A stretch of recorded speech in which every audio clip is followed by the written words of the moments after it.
Son las 7:30 de la tarde, una hora menos en las Islas Canarias. Sean bienvenidos todos a la redacción abierta aquí en el Toro Televisión, donde ya estamos preparados para informaros, enmarcaros y opinaros sobre los principales temas de actualidad. Eso lo queremos hacer en esta casa con dos principios que deben ir de la mano: la valentía y el rigor.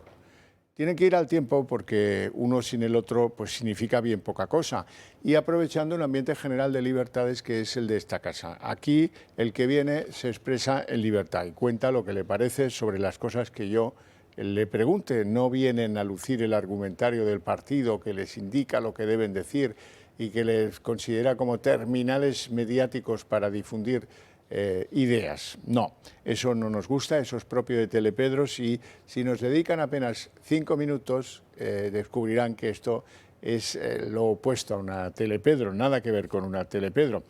Hoy empezamos, queremos hablar de la Guardia Civil, de cómo está por dentro, de cómo han recibido en la Guardia Civil la comparecencia de ayer de la directora general del Instituto Armado, Mercedes González, y lo vamos a hacer, vamos a hablar de ello con don Tomás Quesada, que es secretario provincial de Jucili, que ya nos acompaña por Skype.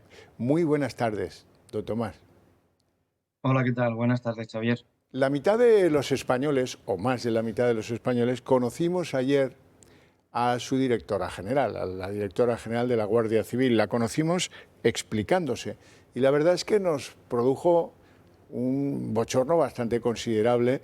Nos dio la sensación de una persona poco reflexiva y que se aferraba a unas maneras de explicar las cosas que no dejaban las cosas claras. En especial si se emprendieron algunas acciones dentro del cuerpo contra agentes que desempeñaron funciones relevantes de policía judicial en la UCO. ¿Cómo lo ven en la Guardia Civil?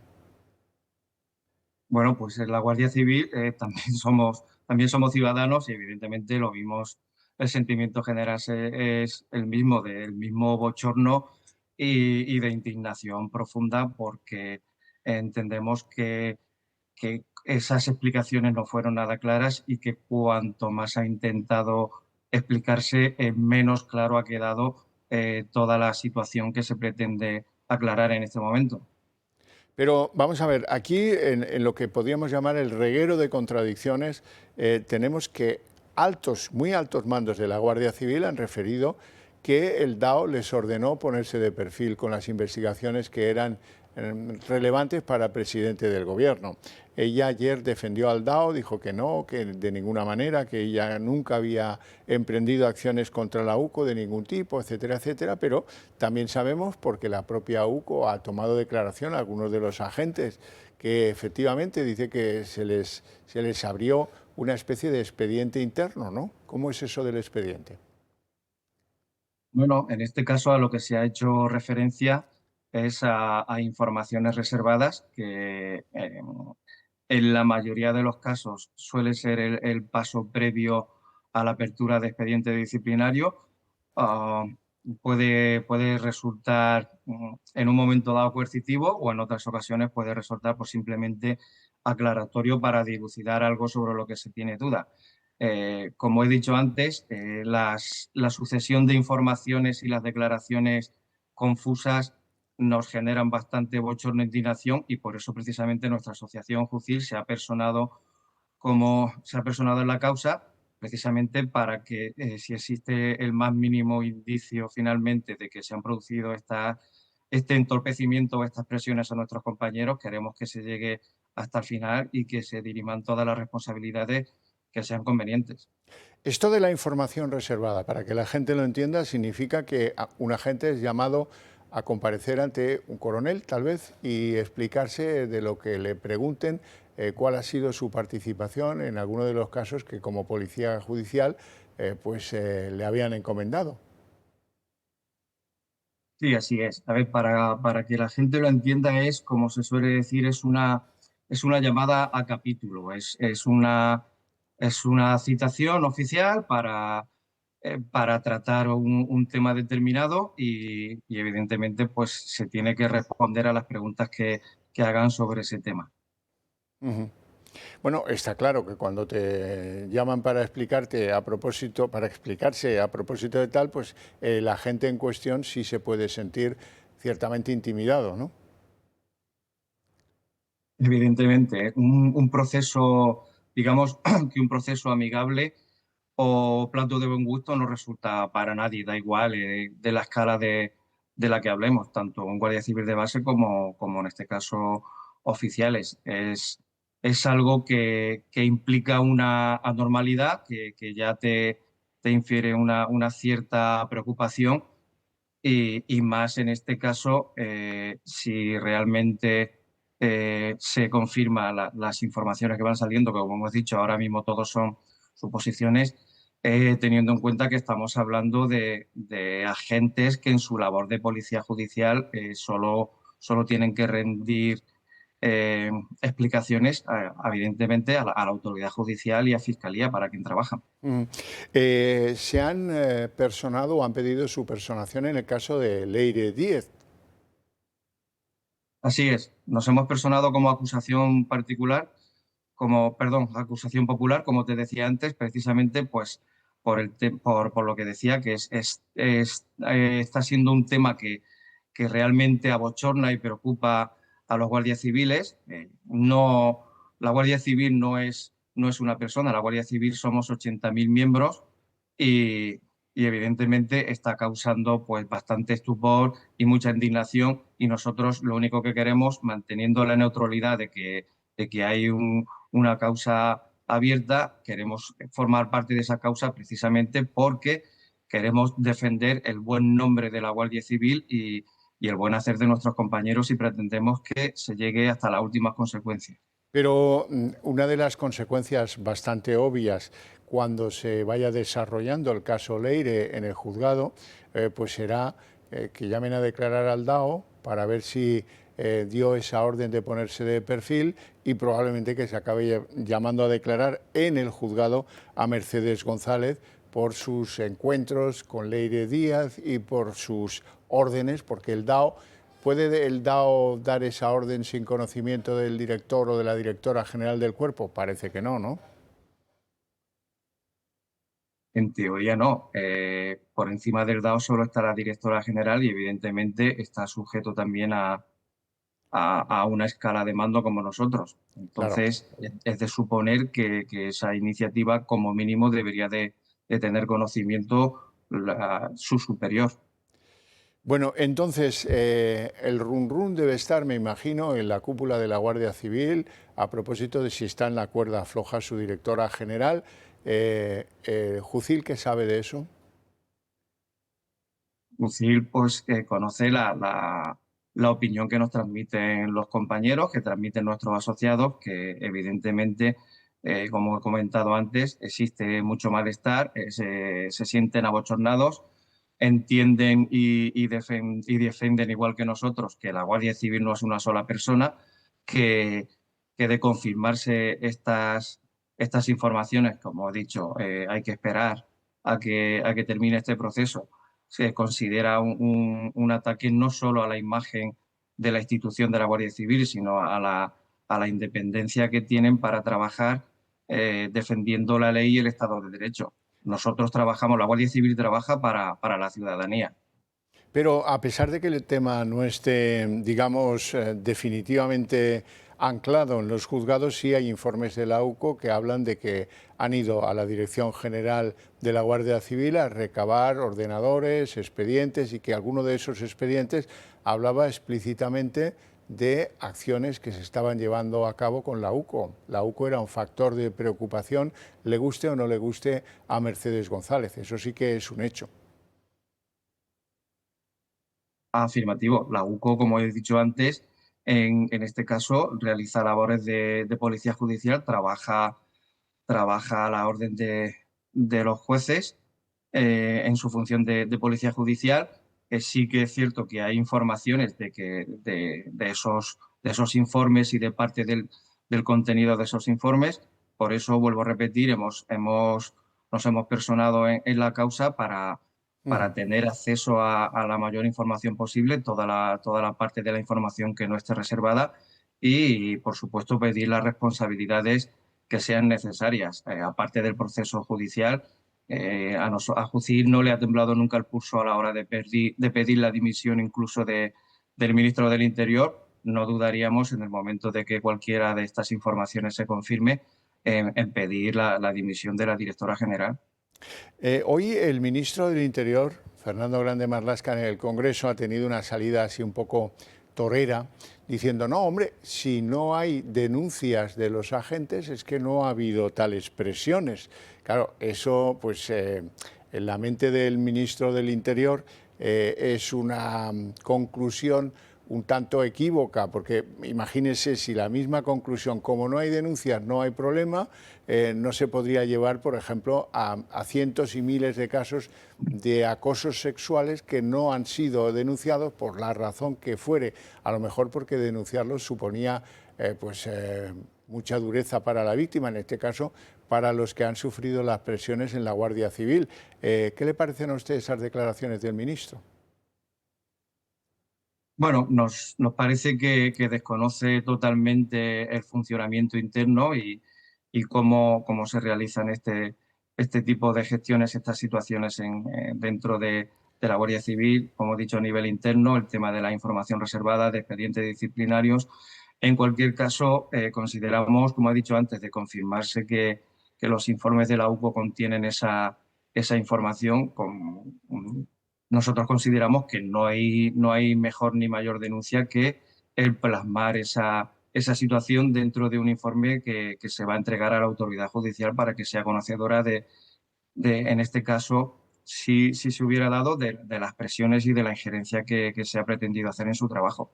¿A Jucil había recurrido a alguno de estos agentes denunciando presiones para ponerse de lado o sobre su gestión como policía judicial? No nos consta, no nos consta que haya recurrido ni a nosotros ni a ninguna otra asociación. Como he dicho antes, la UCO, quiero remarcar que la UCO son unos grandísimos profesionales, son una unidad de la Guardia Civil y entiendo que ellos han considerado que la mejor forma de salvaguardar su integridad en este caso y de plasmar esa denuncia que pudieran hacer es dejando constancia de ello en el informe que se haya presentado ante la autoridad judicial, si contiene esa información, como hemos dicho. Tomás Quesada, muchas gracias por compartir estos minutos con nosotros. Mucho ánimo a la Guardia Civil, en su persona lo digo, y vamos a seguir el caso bien de cerca. Muchas gracias. Muchas gracias a vosotros. Un placer. Bueno, arrancamos nuestro recorrido internacional, cómo no, con el lío de Estados Unidos y de Irán. Hemos conocido los 14 puntos del acuerdo, que para muchos son muy ventajosos para Irán. Hoy ha dicho Trump que espera que la navegación por el estrecho de Hormuz quede definitivamente abierta en 1 o 2 días. El estrecho de Hormuz ya está parcialmente abierto, pero estará completamente abierto en 1 o 2 días. Si no me gusta cómo se comportan, volveremos a lanzar bombas. Han tenido un mal comportamiento durante 47 años. Bueno, esperemos que efectivamente esa especie de orden de Trump de reabrir Hormuz se pueda llevar a cabo y dejemos de tener la penuria petrolera que ha hecho que los precios van bajando. Antes lo comentábamos en Pulso Económico, los precios petroleros en una semana, el precio del barril Brent, que es la referencia del petróleo que compra España, han bajado de $95 el barril a 78, que es una bajada muy importante en tan solo una semana, que descuenta expectativas. Si se reafirma que va a haber una apertura del estrecho de Hormuz, la Agencia Internacional de la Energía ya ha hecho saber que va a fluir el crudo como nunca y eso va a abaratar el precio a los niveles incluso de 60 a 65 dólares con los que empezamos el año. Dice la Agencia Internacional de la Energía que ellos calculan que habrá un excedente petrolero, que sobrarán pues unos 6 millones de barriles por día de lo que va a fluir a partir de la apertura del estrecho de Hormuz. Y de las negociaciones sobre lo que era la guerra del Pérsico nos vamos a la reunión del G7 que tiene lugar en Evian, en Francia. Una reunión en la que las 7 economías más importantes del mundo pues han abordado un tema siempre complejo, y es aumentar la presión, hacer la guerra sorda contra la economía de guerra rusa, reforzando las sanciones de gas y de petróleo de Moscú. Esa es una de las conclusiones de la cumbre del G7. No se han concretado las posiciones sobre las cuales va a haber presión. ¿Qué va a significar esa presión en el futuro?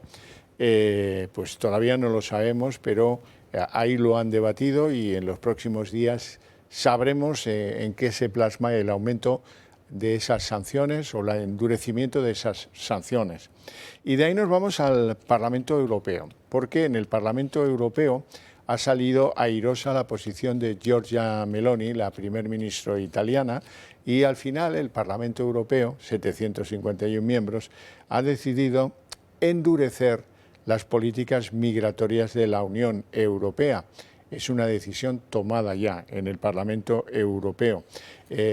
Hay países, como por ejemplo Francia, donde hay una enorme preocupación por las regularizaciones masivas que está produciendo España. Francia se plantea, algunos grupos políticos franceses se plantean qué manera pueden activar para tamponar las fronteras con España y que no terminen siendo los países que por el acuerdo de Schengen no tienen distinción de origen intraeuropea, como pueden plantearse taponar la frontera y que no sea un coladero de inmigrantes ilegales regularizados los que lleguen al país vecino por el norte. Bueno, y vamos a hablar de la droga, porque la droga, como saben, es un problema muy serio que tenemos los españoles. La sociedad española no se protege adecuadamente de los narcotraficantes, de las bandas de narcotráfico, y eso sigue en aumento y en aumento y en aumento, con 2 tráficos fundamentales: el que viene de Marruecos, fundamentalmente hachís, y el que viene de América Latina con todo tipo de drogas, especialmente cocaína. Si no actuamos pronto, si no tomamos decisiones, por ejemplo, en las condenas, en el tratamiento de los delitos de tráfico de drogas en nuestro ordenamiento jurídico, pues no le pondremos coto a este problemón que amenaza nuestra seguridad. Esto no es, como dice la ley, un delito contra la salud pública, no. Eso hace 30 años pues sí que era así. Ahora esto es un delito contra la seguridad de los españoles. ¿Qué podemos hacer? Pues conjurarnos para que los partidos políticos empiecen a entender que en sus programas electorales tienen que incluir medidas concretas que hagan que el problema del narcotráfico vaya a menos y, si es posible, que se erradique. Humildemente, ¿qué podemos hacer o qué puedo hacer yo desde aquí? Exhibirles ejemplos concretos de hasta qué punto el tema de la droga es un problemón para España. Hoy empezamos con unas imágenes de Las Palmas, o de cerca de las aguas próximas a Las Palmas de Gran Canaria. Ahí han detenido este velero que ven en las imágenes, que llevaba 500 kilos de cocaína, media tonelada de cocaína, y que pretendía introducirla en España. Han detenido a 3 personas, los ocupantes del velero, de nacionalidades brasileñas y marroquíes, no sé en qué proporción, pero que bueno, dense cuenta de cómo es constante el trabajo de desarticulación de los envíos de droga desde Iberoamérica a España, y de cómo, si esto es lo incautado, cuánto será lo que no se consigue incautar y cuánta es la infectación que tenemos de envíos de cocaína. Hay que dar más medios a los cuerpos de seguridad del Estado para que puedan garantizar que esto de la droga en España deja de ser el cachondeo que es.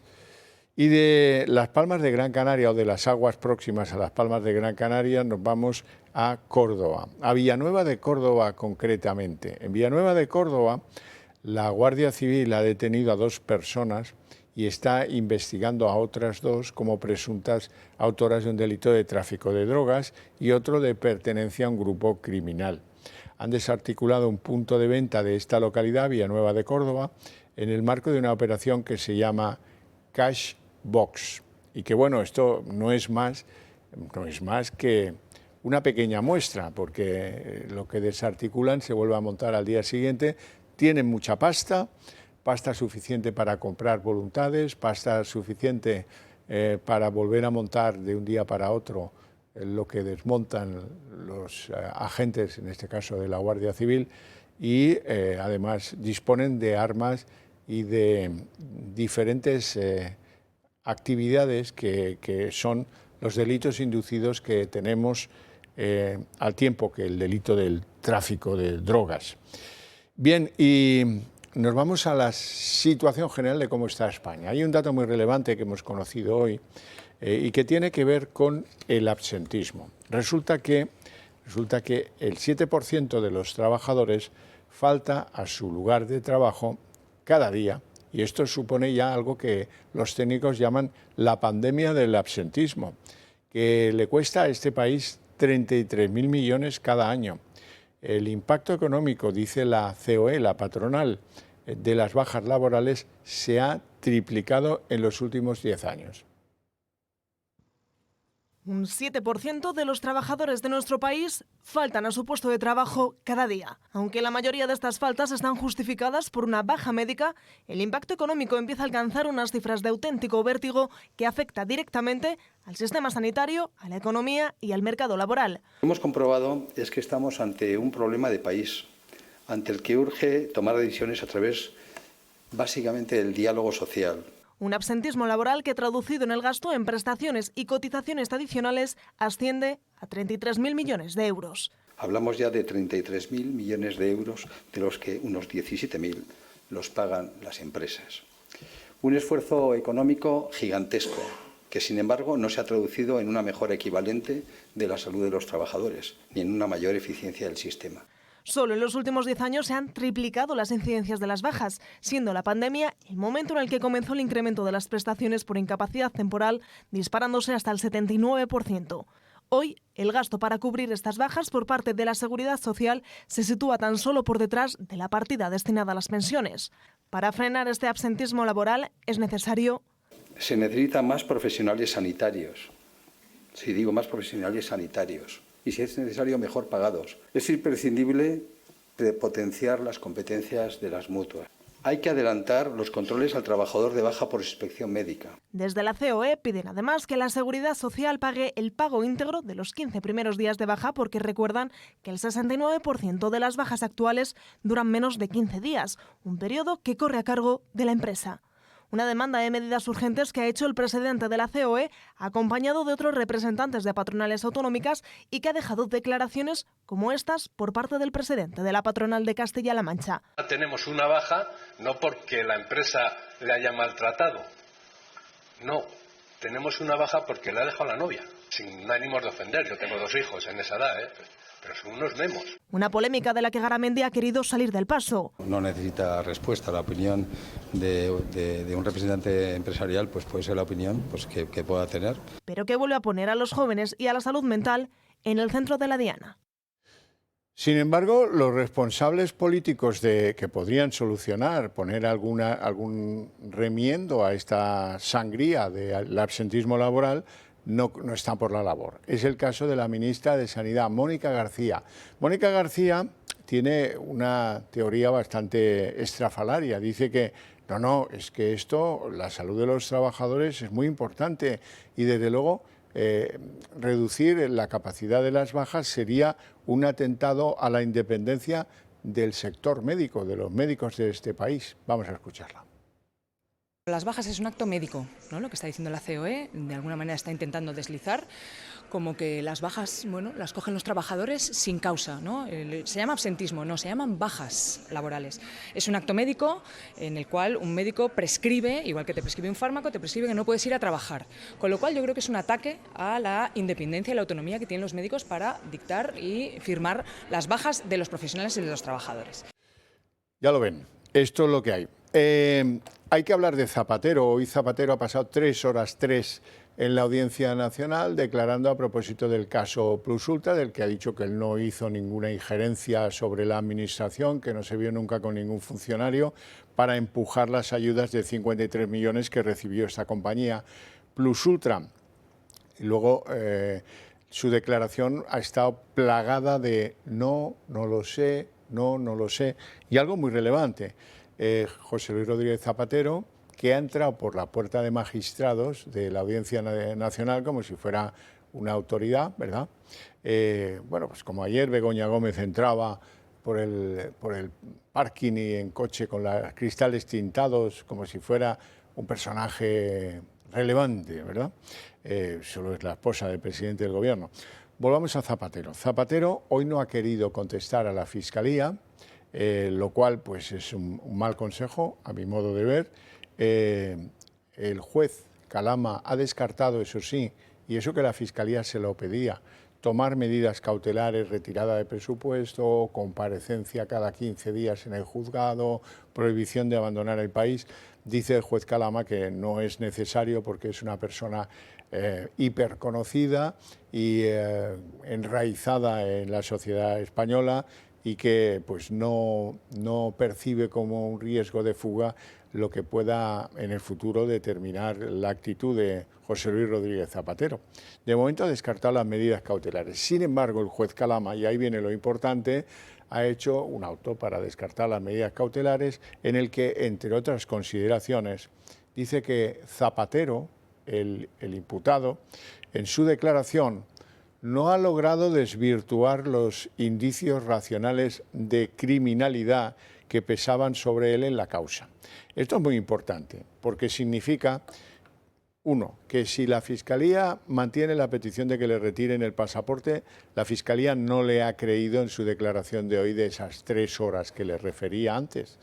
Y el juez parece que tampoco, porque el juez dice que después de oírle en declaración, pues no ha logrado desvirtuar los indicios racionales de criminalidad que pesaban contra él, con lo cual ni el juez ni el fiscal se han creído a José Luis Rodríguez Zapatero. Esto es un hecho.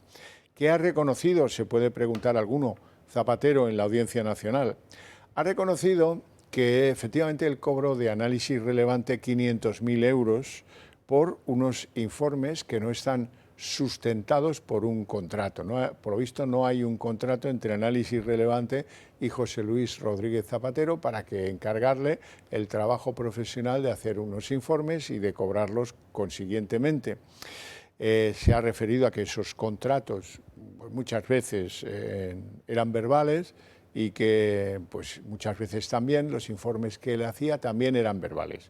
Bueno, el juez ya un poco nervioso por lo que parece o por lo que ha trascendido le ha preguntado, pero hombre, vamos a ver, usted sí conocerá de qué iban esos informes. Y Zapatero ha dicho que necesitaba tiempo, lleva 20 y tantos días esperando o preparando esa declaración, pero sin embargo no ha sido capaz de llevar un papel que diga, mire, este es el contrato y estos son los pagos y estos son los informes. Mira qué sencillo. Pues no ha llevado ninguno de esos papeles.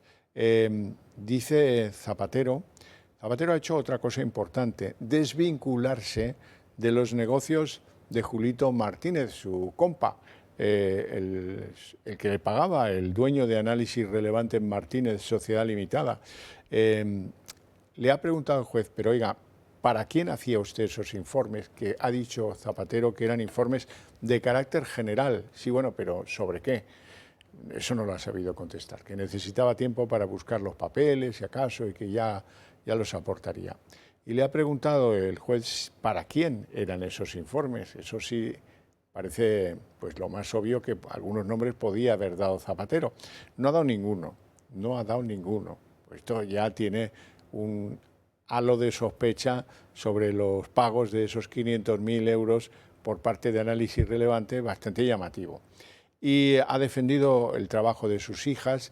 Dicen algunos que la obsesión de Zapatero ahora es que no tenga repercusión lo de la Audiencia Nacional sobre sus hijas. Ya ha dicho que las hijas cobraban por unos trabajos de maquetación de sus informes. Lo que pasa es que cobraba mucho, o en fin, la maquetación era cara, Sobre todo teniendo en cuenta que buena parte de los informes eran verbales, con lo cual ya me dirás tú cómo se maqueta un informe verbal. Pero bueno, eso ya irá, el procedimiento acaba de ponerse en marcha con esta primera declaración de José Luis Rodríguez Zapatero y que nos queda mucha tela por tejer en este asunto.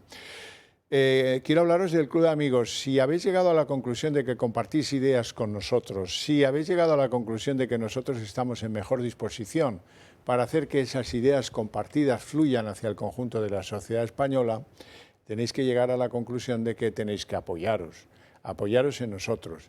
¿Y cómo nos podéis apoyar vosotros? Pues es muy fácil, haciéndoos miembros del Club de Amigos del Toro Televisión, que es tan simple como llamar a este teléfono que hay aquí. Y en 5 minutos la cosa queda resuelta y vosotros vais a decidir con qué cantidad nos vais a apoyar haciéndoos miembros del club. Hay otra opción, o podéis optar por las dos opciones. La opción de hacer alguna donación a la fundación de este medio de comunicación para fortalecerlo. Eso tiene una virtualidad y es que las leyes fiscales españolas, todo el dinero que se aporta a una fundación se puede desgravar en la declaración de la renta del que hace la donación. ¿Cómo? ¿En qué proporción? ¿En qué cantidad? Porque esto es muy importante. Podéis obtener la devolución en la renta de hasta el 80% de lo que decidierais hipotéticamente donarnos. Bueno, pues si tenéis alguna duda sobre las donaciones, el mismo teléfono vale, os la van a aclarar en nada, en un pispás. ¿Sabías que las horas más caras de la electricidad son justo cuando más la necesitas? Mañana y noche la luz se dispara y tu factura también. Con el nuevo modelo de autoconsumo remoto con baterías de comunidad solar, almacenas la energía que producen tus paneles situados en un parque solar durante el día y la usas cuando el precio de la luz es más cara. Producción, almacenamiento y ahorro, todo en un mismo proyecto y listo para cualquier vivienda. Pisos y casas que no pueden instalar paneles en el tejado están de suerte. Únete al cambio y protégete de las subidas de la luz. Llama ya al 980 28 12 o entra en comunidadsolar.es.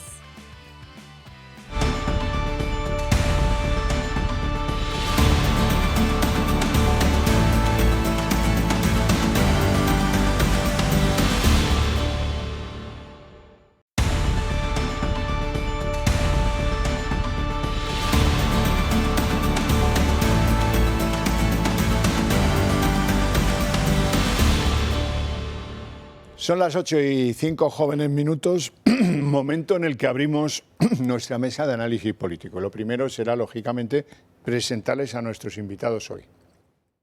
Doña Patricia Rueda, muy buenas tardes. Buenas tardes. Diputada de Vox en el Congreso, ¿todo bien?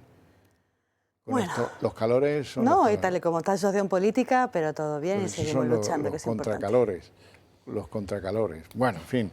Y don David Gómez, abogado, ¿cómo estás? Necesitamos un abogado. Recién llegado de Granada, y a mí no me esperan en los juzgados ni me abren la puerta grande para entrar. De eso quería yo hablar contigo. A ver, los jueces son unos fachas que están contra el gobierno y tal, pero hoy he visto yo entrar a Zapatero, salir no. He dicho entrar, salir no. Pero entrar sí, por la puerta de autoridades, por donde entran los magistrados de la audiencia. Cosa que no se entiende, porque... No se entiende, es un ex. Es un ex, y aunque fuera un con, me da igual que fuera ex o que no lo fuera. Venimos de ver a Begoña Gómez... Si la justicia es igual para todos, utilizar es para todos. un privilegio extrañísimo. Begoña Gómez no es un personaje público. Y, sin embargo, cuando va a declarar, cuando va a la Vistilla, cuando va a donde vaya, entra por el parking en un coche con cristales tintados y somos el mismo país que a la infanta Cristina. Después de más de 10 años de ejercicio, yo todavía no conozco ni el parking de los juzgados. Pero la cosa es la siguiente. A la infanta Cristina en Palma de Mallorca le hicieron pasar lo que se llama el paseillo, que la filmaran entrando en el juzgado, pasando por el detector de metales, deja usted aquí las llaves y el móvil, esas cosas, ¿no? En cambio, a Begoña no, hiperprotegida. El terrible juez Peinado, los terribles jueces españoles, el terrible juez que se va en autobús. Calama, el que se va en autobús. Sí, el que se va en autobús, Peinado. Hay unas imágenes hermosísimas del señor Peinado que cuando termina, cuando no nos ha dicho qué medidas cautelares piensa tomar, si es que piensa tomar alguna, sobre Begoña Gómez. Pues se va a la parada del autobús, llega al autobús, se sube al autobús, pasa la tarjetilla esa del autobús y se va a buscar un asiento para sentarse. Y la otra, la imputada, tratada como si fuera la reina de Saba. Yo no entiendo a la justicia española. No, desde luego que no. Desde luego que no. Es decir, yo no he visto nunca tanta complacencia con los que van a declarar. Es decir, oiga, si usted, precisamente el expresidente del gobierno es el que más ejemplo tiene que dar de este tema, de colaboración con la justicia, de llegar a un juzgado de una forma determinada, etcétera, etcétera, porque si no, los españoles diríamos, bueno, pues este señor... Hay dos justicias. Claro, hay dos justicias de dos velocidades. Entonces, bueno, yo creo que quien pasa por la justicia debe de pasar como todo el mundo. Es decir, como todo el mundo, ¿no? Es decir, oiga, si usted no tiene nada que ocultar, pues... O aunque lo tenga. Sí, bueno, aunque lo tenga, pero si no tiene nada que ocultar, si es verdad que no tiene nada que ocultar, pues ¿por qué usted no responde a todas las partes? Es una de las preguntas que yo le haría si fuera periodista. Sobre todo, creo que su abogado no le está aconsejando nada bien, porque no contestar al fiscal no es un buen consejo. No, no, desde luego. Desde luego. Patricia, hay dos justicias. Hay una justicia para VIPs socialistas y otra para el resto, ¿o cómo es esto? Tristemente lo estamos viendo. Hay dos justicias, hay una casta política y esos privilegios, hay el uno, ¿no? y esas llamadas y esos jueces que ponen, y esos jueces que se reparten. Y ya lo sabemos, en el 2024 esa renovación del Consejo del Poder Judicial, que se repartieron populares socialistas, y hay españoles de primera y de segunda. Y en eso está este gobierno. Y lo digo en relación a la justicia, pero también lo digo en relación a la ley. Ayer, por ejemplo, en pleno, debatimos una proposición no de ley que tenía que ver con el incumplimiento de una ley redactada por el propio gobierno, la Ley de Movilidad Sostenible, que está incumpliendo. Y lo vemos constantemente. Así que vayan desfilando por el banquillo y que la justicia haga su labor de meterlos a todos en la cárcel. Por cierto, David Gómez, ¿quién ha pedido a la Audiencia Nacional que este señor entrase por la puerta de los magistrados? Pues que yo me conste Moncloa, por una cuestión de seguridad, dicen. Pero si allí había 3 personas recibiéndole, es decir, parece que iba a estar Madrid entero recibiendo a Zapatero como entraba en la Audiencia Nacional. Es decir, no es entendible. Parece ser que la seguridad de Moncloa es la que ha pedido que él entre por un sitio por una cuestión de seguridad. Pero si va rodeado de 300.000 escoltas, no le va a pasar nada. Increíble. Bueno, vamos con el gran tema del día, que es la declaración de Zapatero, esperadísima declaración de Zapatero. ¿De dónde venimos? Muy importante. Venimos de un partido socialista que por boca, por ejemplo, de Pachi López, este faro del pensamiento occidental, estaban ansiosos de ver la declaración porque va a empezar a refutar las acusaciones que se le hacen o que hemos conocido por boca de la UCO que se le hacen al expresidente del gobierno. No ha sido así, no ha sido así. 3 horas de declaración en la que Zapatero demuestra que ha estado haciendo bien poco para llevar documentos que acrediten sus presuntas tesis de inocencia. No ha presentado nada. Ha dicho que sus contratos con Análisis Relevante, que ha reconocido haber cobrado, hombre, solo faltaría, lo tienen pillado, que ha cobrado 500.000 euros de Análisis Relevante por unos informes que le encargaban de forma verbal sin que haya un contrato. Esto es muy extraño, no hay consultor, que él dice serlo, que no tenga un contrato que le ligue a ese cliente y que el cliente le diga, y además compromiso de confidencialidad. Y además, bueno, le han preguntado de todo, él ha contestado no y no lo sé a la mayor parte de las cosas y dice que le ha llegado a preguntar el juez Calama, ¿pero para quién hacía usted esos informes? Dice, bueno, es que no ha sabido dar un nombre, ni uno solo. Y tampoco ha llevado ningún informe, tampoco ha presentado el contrato, en fin. Todo está en donde estaba. Ha hecho una defensa del estilo Ábalos y le va a salir, me temo que tan mal como le salió a Ábalos.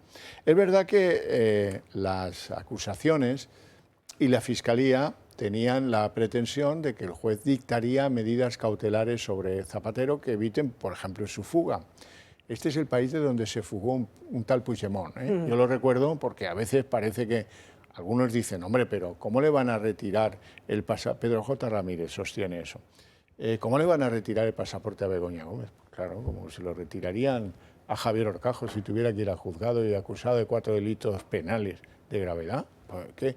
¿Por qué no? ¿Es que no puede fugarse? Claro que puede fugarse y por lo tanto, pues las generales de la ley. Hoy el juez Calama ha hecho un auto en el que explica varias cosas. La primera, que no ve necesarias medidas cautelares, ni entrega del pasaporte, ni prohibición de salir del país, ni comparecencia cada X días en la Audiencia Nacional. El razonamiento del juez Calama es que es una persona tan sobradamente conocida y enraizada en la sociedad española que creen que no se podría ir a ningún sitio y que por lo tanto pues descarta la toma en consideración de la petición que le hace la Fiscalía. La Fiscalía era la que pedía esto, ¿eh? Bueno, vamos a ver de qué ha ido la declaración, esas 3 horas que no han servido, luego se lo contaré más detalladamente porque pues el auto del juez Calama es muy explícito. Pero bueno, en lo que no toca al auto del juez Calama, sino a la declaración puramente de Zapatero, ha ido de esto que van a ver. El juez de la Audiencia Nacional, José Luis Calama, ha rechazado imponer medidas cautelares al expresidente Zapatero tras su declaración como investigado en el caso Plus Ultra. Algunas acusaciones populares pedían prisión provisional para el expresidente. El PP y la Fiscalía solicitaban la retirada del pasaporte y comparecencias cada 15 días, pero el juez lo ha rechazado. La llegada de Zapatero a la Audiencia Nacional se ha producido por la entrada reservada a jueces y fiscales. El expresidente ha permanecido dentro casi 3 horas, en las que solo ha respondido a las preguntas del juez y de su abogado, a menudo con no o no lo sé. Los investigadores lo sitúan como el vértice de una red que tendría una estructura estable y que habría utilizado contactos políticos para obtener beneficios económicos. La investigación sostiene que cobró comisiones a través de la empresa de su amigo Julito Martínez, Análisis Relevante, a través de facturas falsas. Zapatero se ha desvinculado de los negocios de Julito. Y como ya hizo en el Senado, Zapatero ha defendido que no influyó en favor del rescate de Plus Ultra. El expresidente sí ha admitido que cobró $500.000 de Análisis Relevante, la empresa de Julito Martínez, por la elaboración de informes. Según ha explicado, esos trabajos se realizaban sin contratos escritos, mediante acuerdos verbales. También ha defendido que la empresa de sus hijas desarrollaba una actividad real y que ellas participaban en la maquetación de esos informes. Sobre las joyas encontradas en una caja fuerte de su despacho, valoradas en 1,3 millones de euros, Zapatero ha optado por no responder de momento. Ha pedido al juez más tiempo para aportar documentación y ha asegurado que en los próximos días dará explicaciones sobre su origen. En su defensa, Zapatero parece que también usará una carta atribuida al exjefe de la inteligencia militar venezolana, Hugo El Pollo Carvajal. Según el expresidente, el documento desmiente algunas de las acusaciones que durante años se han utilizado para relacionarlo con el chavismo. Con esta misiva pretende negar informaciones atribuidas a Carvajal que apuntan a supuestos vínculos económicos de Zapatero con Venezuela. Sobre las declaraciones de 3 horas de Zapatero, sus comentarios.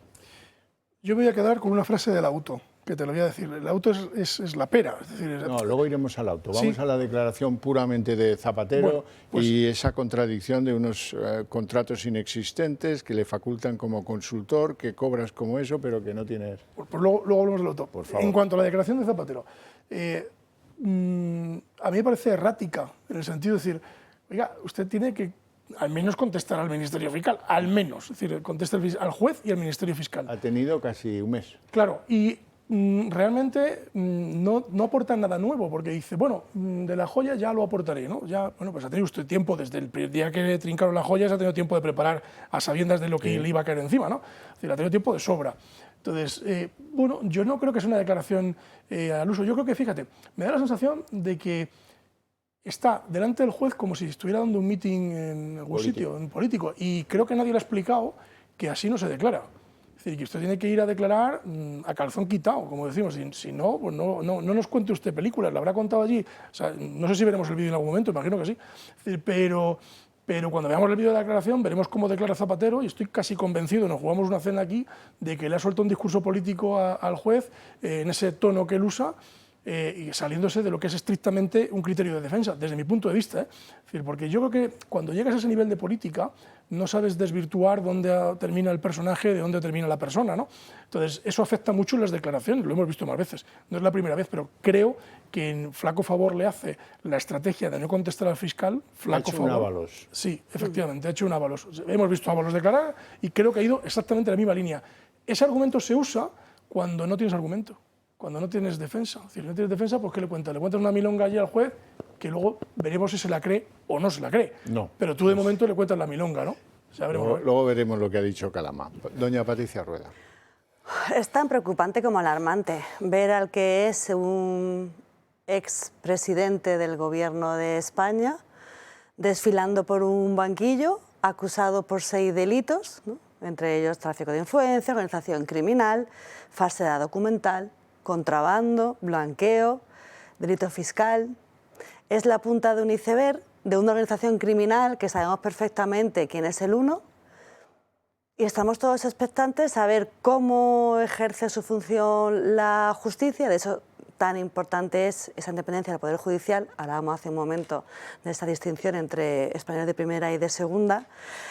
Y estamos pendientes a ver, y hablaremos supongo de ello, este personaje Zapatero, sus contradicciones en el Senado, su actitud hoy delante del juez y esa carta que es una vergüenza leerla. Así que a ver qué sucede en los próximos días. Vamos a la carta. La carta, preparada de antemano, pues reconoce que a él se le acusa de graves delitos, que él no los ha cometido, que siempre se condujo con decencia y honradez, que va a tener la oportunidad y a eso se va a dedicar, a explicarse y a rebatir las acusaciones que están en el sumario contra él, que ha presentado. Esto es ridículo, esto ya roza, nos toma por gilipollas. Dice que ha presentado al tribunal una autorización universal voluntaria para que pueda constatarse la inexistencia de dinero, de sociedades, productos financieros, inversiones de su titularidad en España y fuera de España. Mire usted está imputado en esa causa por la Audiencia Nacional de España. No necesita su consentimiento en nada, absolutamente. Pero bueno, y luego, pues, en tono mitinero, para levantar la lagrimita, dice que siente que mucha gente se haya visto defraudada, si cree las cosas que se dicen de él, y que quiere mandarles un mensaje a los conciudadanos y a las conciudadanas, pedirles confianza, porque no les voy a decepcionar. Nos costará más o menos, pero la verdad siempre se abrirá paso. Y devolveré la confianza a quien ahora duda. Ya lo verán. Bueno, pues esto vale ni el papel en el que está escrito, vale. Bien, esto es lo que dice Zapatero. Vamos con lo que dice Calama, que eso es mucho más interesante. El juez Calama, en el auto en el que desestima las medidas cautelares, bien, dice que tras la declaración, José Luis Rodríguez Zapatero no ha logrado desvirtuar los indicios racionales de criminalidad que pesan sobre él en la causa. Queda claro que el juez no ha creído a Zapatero en la declaración de hoy. El fiscal menos, porque el fiscal pedía la retirada del pasaporte. Efectivamente, y va ligada de otra frase que dice el auto, que hay distintas y diversas fuentes de prueba. Claro. Ojo, es decir, no solo dice que no ha logrado desvirtuar, sino ya va dando una visión navegante, es decir, oiga, usted esto del teléfono, haga usted lo que quiera, ataque la prueba, pero que tenemos diversas y distintas fuentes de prueba. Si jugaran al mus diría voy sobrado. Claro, voy como diciendo, bueno, fenomenal. O sea, y yo me he quedado con esa frase que digo, joder, pocas veces he visto yo en un auto en tan corto decir tanto, ¿no? Es decir, bueno, vale, ¿para qué le voy a imponer nada si ya lo tengo todo? O sea, esa es la conclusión a la que yo llego, es decir, ¿para qué le voy a quitar el pasaporte, le voy a decir que venga aquí a firmar? Si me da igual, si lo tengo todo. Es la conclusión a la que yo llego ahí. Esa sensación da. Lo que no tiene es la seguridad de que no vaya a intentar fugarse. No, claro, esa seguridad no la tiene. Doña Patricia. Yo cuando he leído la carta he sentido una vergüenza tremenda, porque tú lo has dicho, la verdad se abrirá paso y devolverá la confianza a quien ahora duda. Pido confianza, no les decepcionaré. Se sabe completamente inocente, siempre ha sido conducido por la decencia y la honradez. Me parece un insulto. Que estás pasando por el banquillo, que es que se está demostrando que tú eras el que facilitó esos 53 millones de euros para rescatar a una aerolínea venezolana, que después vino el Consejo de Ministros a ratificarlo. Que te han dicho en los WhatsApp, hermano chavista, que sabemos todos que eres el hombre de Maduro, que hay 1,3 millones de euros en una caja fuerte en joyas en Ferraz, que el hedor de la corrupción está en Ferraz, está en Moncloa, está... y viene a decir que es honrado y decente. Me parece un insulto a la inteligencia de los que realmente son honrados y decentes. Y es una vergüenza que todo el Partido Socialista cierre filas en torno a la figura de Zapatero diciendo que es que ha hecho, ¿no?, que como un gran legado político. ¿Cuál es el legado? ¿Decir los brotes verdes? ¿No levantarse delante de la bandera americana? Que eso nos llevó a la pérdida de contratos millonarios. O sea, tenemos una industria de defensa que también está en caída libre. ¿Cuáles son...? Esto es no más que un teatro de una organización criminal que es el Partido Socialista. La sensación que a mí me da es que están intentando no ganar el procedimiento judicial, sino ganar el relato. Es decir, meter pildoritas vía comunicados o vía... En fin, que voy a hablar. Lleva diciendo que va a hablar casi un mes, es decir, y no ha hablado todavía. Pero bueno, lo lleva diciendo. Y luego, fíjate, yo si hubiera sido el abogado Zapatero le hubiera dado varios consejos. El primero, es decir, contesta fiscal, juez y preguntas de tu abogado. Perfecto, está ahí bien. 2, no hables con la prensa, no emitas comunicados, dedícate a defenderte, que es lo que yo le hubiera aconsejado. Y es lo que va a hacer, ¿eh? No te preocupes, que no va a hablar con la prensa. No va a hablar. Dice que va a hablar, pero no. Por eso digo que... Ya nos lo prometió el día de la hiedra esa de su lujosa casa en Puerta de Hierro. Bueno, o donde sea, Las Rozas. Las Rozas. Bien, vamos a hacer una pausa de publicidad y luego seguimos con Zapatero, que queda mucha tela que cortar.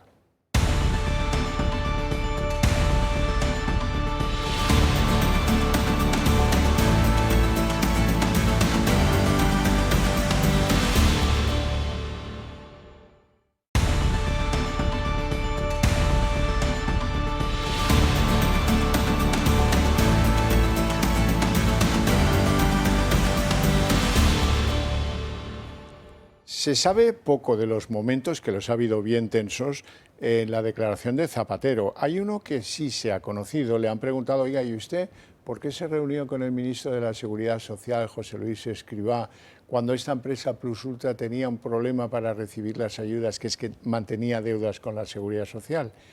Y dice, no, yo me reuní con Escrivá porque quería conocerle.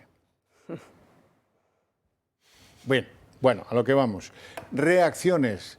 En primer lugar, Luis María Pardo, de Justitia Europa, el abogado que es uno de los abogados de la acusación, aunque está reducida a uno y han elegido, porque fue el primero, al del Partido Popular, que no ha hecho declaraciones. Luis María Pardo. En el momento en el cual un expresidente del Gobierno decide no responder a una fiscalía anticorrupción, la respuesta es no. Es decir, un presidente del Gobierno, por la carga institucional que él tiene, o un expresidente, debía responder a la Fiscalía Anticorrupción. Porque además en pasado hemos visto como José Luis Ábalos Meco, y en esa causa todos respondieron al fiscal Luzón. Por tanto, me parece que el responder solamente al instructor, que está bien, pero que no responder a la Fiscalía Anticorrupción, como todo parece, considero que para mí debe ser un error, puesto que la Fiscalía Anticorrupción es la que está llevando aquí, junto con el juez, la investigación, y una respuesta también se la deben a los españoles. Algunas otras opiniones interesantes. Por ejemplo, Mónica García, la ministra de Sanidad, que no sabe resolver las huelgas de los médicos, pero está al quite. Yo creo que el reproche ético, yo creo que ya está desde el punto de vista en el cual cualquier ciudadano o ciudadana progresista, pues no, obviamente está escandalizado con lo que estamos conociendo del señor Zapatero, de lo que, insisto, con la presunción de inocencia por delante, tendrá que dar todas las explicaciones. Tendrá que dar todas las explicaciones de dónde salen esas joyas. Bueno, Verónica Barbero, que forma parte de Sumar, que forma parte del Gobierno. Verónica Barbero dice que todo esto es muy insuficiente y que se tiene que aclarar hasta la última circunstancia, lo cual es bastante llamativo. A nosotros nos parece estupendo una declaración por escrito. Creemos que Zapatero es la persona que es una persona muy relevante para las personas progresistas de este país. Lo ha sido, lo sigue siendo y por lo tanto, bueno, querríamos un poquito más que una declaración por escrito, querríamos más explicaciones. Creo que son necesarias, creo que la ciudadanía progresista de este país las necesita, toda la ciudadanía las necesita porque ha sido expresidente y porque sigue siendo una persona que es referente o que lo ha sido hasta hace nada en la izquierda de este país, digo activamente, en procesos electorales, etcétera, ¿no? Entonces, bueno, algo más esperemos que de de sí no solo pedir confianza, sino dar unas explicaciones, bueno, pues que nos ayuden a todas y a todos realmente a dársela también, ¿no? El socio del Gobierno está, por tanto, defraudado de lo que haya contado en la Audiencia Nacional José Luis Rodríguez Zapatero. Y una ministra del Gobierno, Diana Morán, socialista valenciana. Esta dice que ella es ministra y que a ella nunca le han hecho regalos de joyas, pero que si se los hubieran hecho, no los hubiera aceptado, los hubiera devuelto. La pregunta es, ¿el presidente Zapatero es el único que puede tener pertenencias de alto valor que se tienen que declarar? Que ningún otro presidente del Gobierno, ningún otro ministro del Gobierno de España ha hecho nunca ninguna declaración. Seguramente le diría a quien fuera que no necesito esa joya. Al fin lo dijo, que no le parece moralmente aceptable que se las quedase en la caja fuerte. Bueno, sobre las joyas, dicen fuentes próximas a que ahora Televisión Española se dedica a hacer ese periodismo. Dicen fuentes próximas a. Ni siquiera ponerles cara, como con Luis Arroyo, el que dijo que eran una herencia y luego pidió perdón por haber dicho esta temeridad. Dicen fuentes próximas a José Luis Rodríguez Zapatero que se trata de regalos del rey de Arabia, que se produjeron en 2007, concretamente el rey que se llama Abdalá bin Abdulaziz. Y que entonces, cuando en 2007 le hizo estos regalos, no había obligación de declararlos, cosa que está por ser discutida. Pero es que resulta que 2 años antes de que la explicación que da Zapatero sobre las joyas, el propio Zapatero se jactó públicamente 3.781 veces de que cuando él controlaba el PSOE y el Gobierno, aprobó un código ético del PSOE en el que se prohibía explícitamente, como veis ahí, se prohibía explícitamente y se consideraba una conducta delincuencial aceptar estos regalos y que por lo tanto prohibía que cualquier socialista recibiera regalos por su función pública. Bueno, eso en el 2005. En el 2007 él recibe unas joyas que ahora atribuye, ya veremos si esto lo puede demostrar o no, a un regalo del rey de Arabia Saudí en un viaje a España. Y ahora yo pregunto, y os lo pregunto a vosotros, Patricia, te lo pregunto a ti. ¿Tú te imaginas al rey de Arabia Saudí con una bolsa con 107 joyas? Dice, toma, esto para ti. Porque claro, eso a lo mejor explica una joya, ¿no? Una que se quedó, siendo que él tenía escrito en el 2005 que eso era un comportamiento delictivo, pero él se la quedó. Ahora está su abogado en que, claro, como esto es del 2007, está prescrito, que de eso hablaremos luego, porque no lo veo nada claro que prescriba. Si tú lo has guardado, lo has ocultado y lo tienes en una caja fuerte, delitos fiscales, los 4 de los 4 ejercicios que analiza la agencia tributaria. Doña Patricia. Hombre, que Zapatero haya pedido más tiempo para justificar la procedencia de la joya ya dice mucho. Porque quien buenamente tiene una cruz de oro de su madre o quien buenamente tiene un anillo de su abuela, fácilmente lo puede declarar. Está claro que este patrimonio que sale de una caja fuerte de Ferraz, pues no sabemos de quién. Él va a tener que justificarlo y espero que en esto la justicia sí que funcione, porque ahora que dentro de nada hay que pagar lo que la declaración de la renta, que están todos los españoles y los autónomos fiscalizados, que no pueden salir adelante, que es como te equivoques en un céntimo ante Hacienda, te buscan una ruina. Pues veremos a ver este Zapatero que se creía intocable de qué manera lo justifica. Y por otro lado, permíteme que haga un comentario sobre las imágenes que hemos visto, sobre todo esa Mónica García, porque parece que a los de Sumar se les olvida lo que tú has apuntado, ese gobierno de coalición. Y por mucho que utilicen la retórica al decir que le escandaliza a cualquier ciudadano progresista, que es que vaya uso del lenguaje, por mucho que utilizan la retórica, ellas son cómplices de este Partido Socialista corrupto cuando lo único que se dedican es a hacer declaraciones en los pasillos del Congreso, decir que en todo caso que dé explicaciones por las joyas, por la labor lobista que ha tenido también Zapatero o por los ingresos de sus hijas, pero poco más. Ahí están todos aferrados como garrapatas a sus escaños y esto yo confío en que hoy lo hemos pedido de nuevo en el Congreso, elecciones ya, porque la podredumbre del sistema está empezando a deteriorar el Estado de Derecho.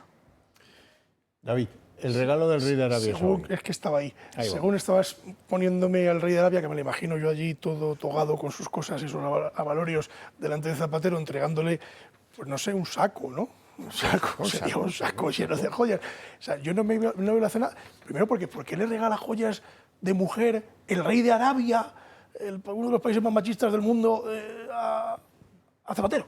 Es decir, no tiene como mucho sentido el regalo. O sea, yo entiendo que le regale un anillo de oro, un anillo, un reloj, un coche, un reloj de oro, un caballo árabe. Un caballo árabe. O sea, yo entiendo más bien ese regalo. Ahora bien, salvo que sea un tío mujer, oiga, esto para su señora. O sea, póngame a los pies de su señora. Señora que no conocería. Eso, el rey de Arabia Saudí es difícil. Creo que no lo diría tampoco. Bueno, total, no me imagino la escena, no me la imagino. Ahora bien, la pregunta que usted ha lanzado no es baladí. Es decir, ¿dónde está la prescripción de ese delito? Oiga, si usted ha tenido escondidas las joyas, ¿qué le va a pedir una carta al rey de Arabia que le firme el rey de Arabia diciendo que le hizo ese regalo, o va a venir el rey de Arabia a testificar a la Audiencia Nacional?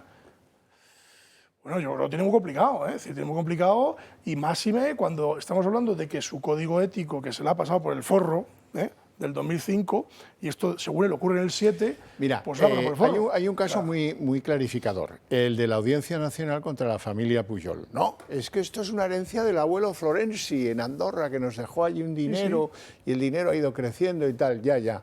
De acuerdo, está prescrito, porque es que la Deixa, como la llamaban, es del año Catapún, ya. Pero ustedes, 4 ejercicios de delito fiscal que les perseguirá la agencia tributaria. Claro. Es decir, yo lo veo así, es decir, porque tú, primero, tú tienes esas joyas, las guardas, las escondes. Es que fíjate, además, las escondes y además las escondes en un piso donde tú sabes que es muy difícil el acceso, que es un piso del PSOE, es un piso que controla el PSOE. Entonces, claro, estará vigilado, tendrá vigilancia, etcétera, etcétera. Nadie sabe lo que hay en esa caja fuerte hasta que no llegan a abrirla. Es más, según parece o según apunta, hubo hasta resistencia a abrir la caja. No tenemos la llave. No tenemos la llave. Bueno, o si no tenemos usted la llave, tenemos aquí unos sopletes. Al tío con los sopletes. Abrimos aquí lo mismo, no se preocupe, y sacamos de allí lo que haya, ¿no?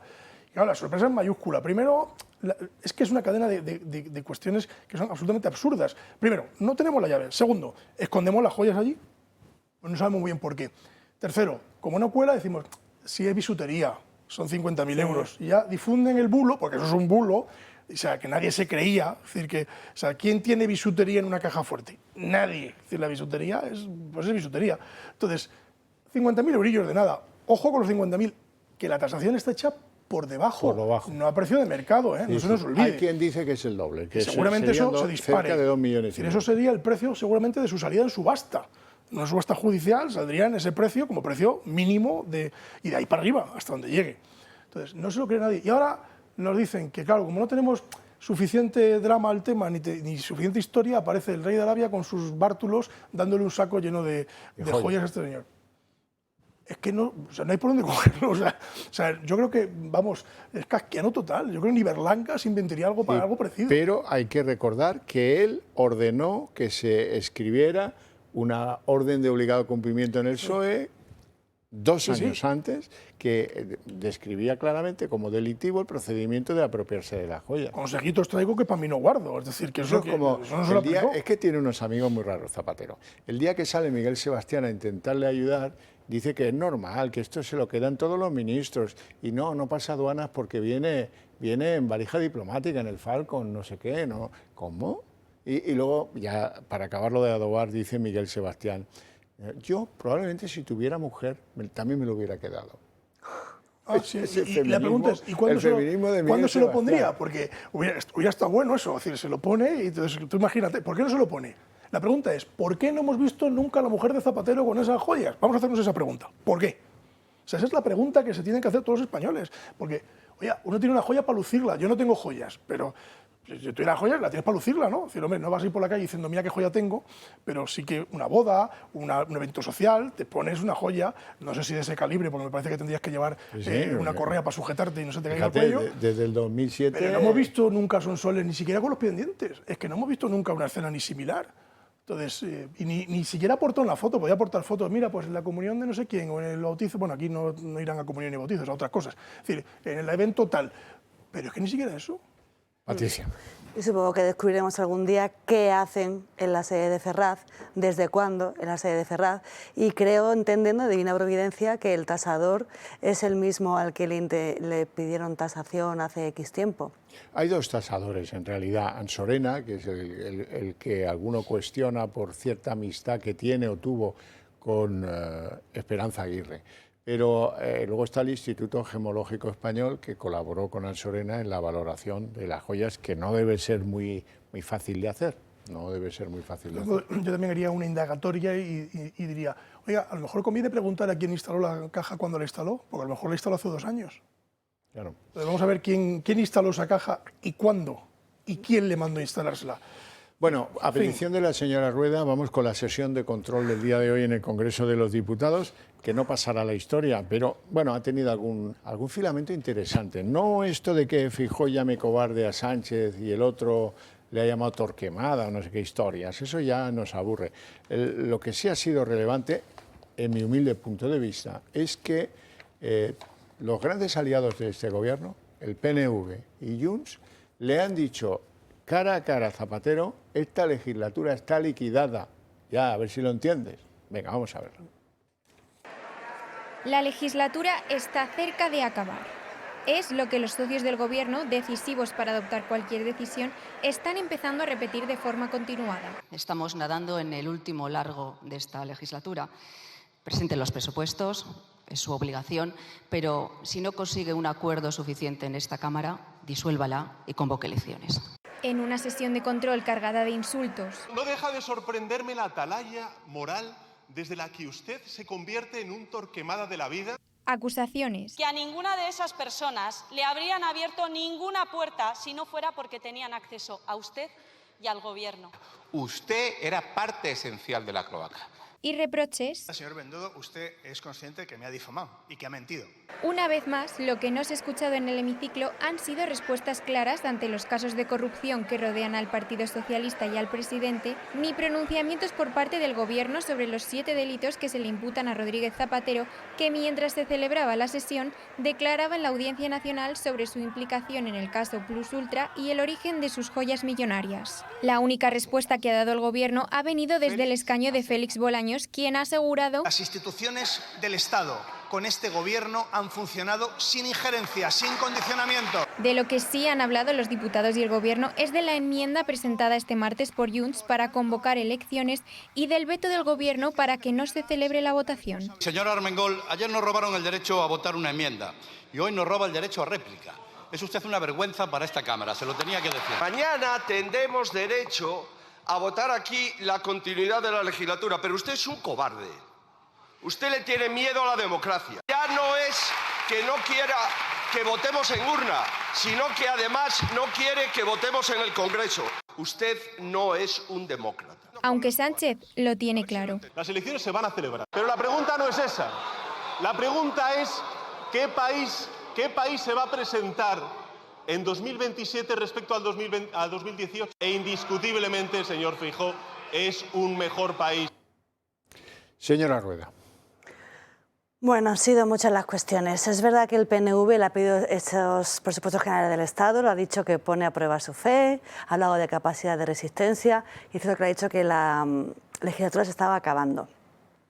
Y después P.S. le ha hablado de gobierno de coalición, de una ley de amnistía que quiere ensanchar, que eso veremos cuál es la próxima artimaña de este Sánchez. Y cuando Pedro Sánchez le ha dicho a Feijóo eso de la atalaya moral, el de Bildu, que lo tengo aquí al lado, muy bien, Pedro, se recrean en el fango, se recrean en las cloacas, se recrean en una anomalía democrática que es llevar estos sin presupuestos generales y una degradación de las instituciones constantemente. Ya no solo por el tono, ya no solo por la mala presidencia que se ejerce desde la mesa del Congreso, donde no se hace uso del reglamento, del decoro, se saltan los tiempos, te cortan los micros. Te recuerdo, hace unos años me echaron de la tribuna precisamente por haber llamado filoetarra a los herederos de la banda terrorista ETA.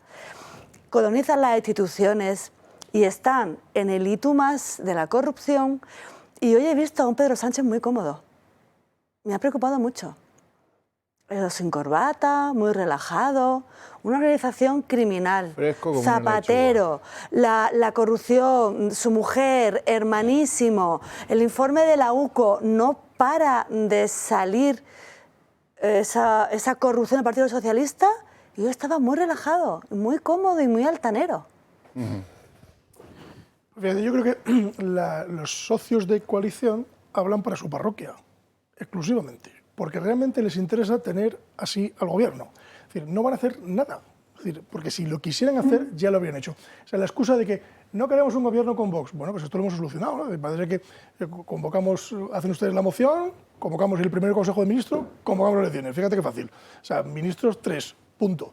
Es decir, facilísimo, pero no hacen nada. Es decir, ellos están hablando para su público, porque su público sí ve que está ocurriendo, o sea, sí ve cómo está el PSOE, sí ve cómo está el país, sí ve que es tremendo que no se convoquen elecciones. Seguramente en la calle les dice su gente, oye, que tenía que convocar elecciones, que esto es una vergüenza. Entonces, y están hablando por su público, apretándole la tuerca, pero nada más. Es decir, no van a dar ese paso, no lo van a dar. Pero en realidad en la calle parece que a veces está en otro planeta, con todo mi respeto. Porque tú escuchas a muchos socialistas. No, es que el Partido Popular también roba mucho. Bueno, pero ese es un discurso de capilla. La calle llega un momento en el que tampoco muchos quieren elecciones. Porque se basan en, bueno, es que la corrupción, el problema es que se acepte la corrupción a este nivel. Un partido socialista tan corrupto no lo hemos tenido en la historia de la democracia. Y que hay muchos españoles todavía que pueden ser aquellos que viven de las paguitas, o ya estamos viendo que él dice, las elecciones se celebrarán, sí, pero ¿a qué precio? Porque esta regularización masiva, que empezaron por 500.000, pero que ya van por 900.000, ¿esto hacia dónde va? Y cuando él decía, ¿qué país queremos? Están con el relato, ¿y qué país queremos? El país de un casi dictador de manual, porque lo está preparando todo para cuando llegue el momento de esas elecciones poder hacer esa modificación del censo electoral buscando perpetuarse en el poder. Menos mal que aún están los resortes del Estado y que muchos españoles vamos a seguir luchando porque no se perpetúe en el poder. Solución del Partido Popular a que les dieran portazo, porque es muy altanero, como decías tú, Pedro Sánchez, y que a Pedro Sánchez le vote el Congreso que quieren elecciones, pues le fastidiaba un montón, era casi una moción de confianza. Lo evitaron en la mesa, con estas maniobras de la mesa de la señora Armengol. La solución del PP es llevar esa misma idea al Senado, para ver si allí, donde tienen mayoría, pues la exigencia de elecciones se la plantea por lo menos la Cámara Alta. Nos lo cuenta Laura Gestal.